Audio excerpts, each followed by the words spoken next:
Bonjour à tous, j'espère que vous allez bien. Toute cette semaine, nous vous avons proposé une série de vidéos sur les événements qui ont précédé la Pentecôte et aujourd'hui, nous parlons de la Pentecôte.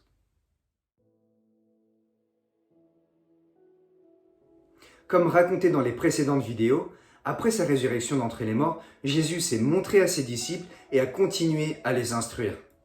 40 jours après sa résurrection vient l'ascension de Jésus-Christ, où il monte au ciel élevé dans une nuée. Il est maintenant assis majestueux et glorieux sur le trône éternel des cieux.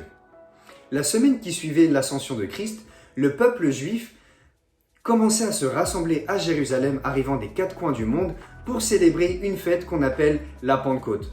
C'est une fête au cours de laquelle on célèbre le début de la saison de la moisson. Et alors que la célébration commence, les apôtres de Jésus et ceux qui le suivaient se sont rassemblés tous ensemble dans une chambre haute à Jérusalem à attendre exactement comme le Seigneur le leur avait demandé dans Actes au chapitre 1 versets 4 et 5 et dans Actes 1 verset 8 où Jésus va dire ceci: « Mais vous recevrez une puissance, le Saint-Esprit survenant sur vous, et vous serez mes témoins à Jérusalem, dans toute la Judée, dans la Samarie et jusqu'aux extrémités de la terre. » 120 personnes étaient assises ensemble ce jour-là en attendant que vienne sur eux cette puissance qui les rendrait capables d'être des témoins du Seigneur à la fois à Jérusalem, dans la Judée, dans la Samarie et jusqu'aux extrémités de la terre. Jésus savait que son Église aurait besoin de plus que de l'enthousiasme, que son Église avait besoin de plus que de l'énergie.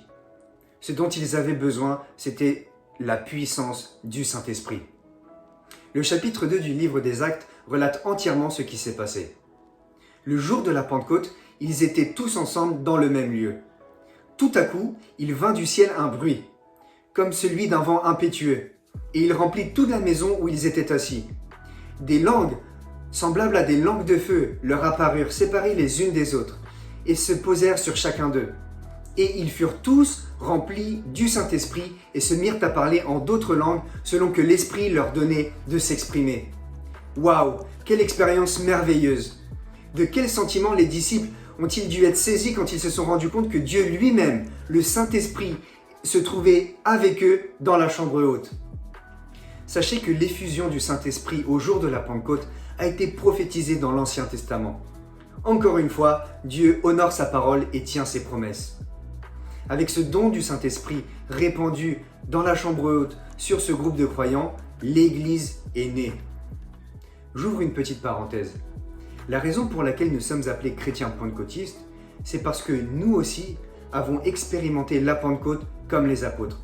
C'est-à-dire que nous avons fait l'expérience de recevoir le don du Saint-Esprit avec l'évidence du parler en langue. Et si vous ne l'avez pas encore expérimenté, je vous encourage fortement, vivement à le faire, à rechercher l'Esprit de Dieu, le Saint-Esprit. Alors que les 120 reçoivent le Saint-Esprit, ce phénomène du parler en langue, selon que l'Esprit leur donnait de s'exprimer, a attiré beaucoup de curieux. N'oubliez pas que les Juifs s'étaient réunis à Jérusalem pour fêter la fête de la moisson. Et alors que la foule s'agrandissait, l'apôtre Pierre, oint du Saint-Esprit, s'est mis à prêcher le premier message de l'Église. Et la prédication de Pierre sera le sujet de notre prochaine vidéo. Que le Seigneur vous bénisse.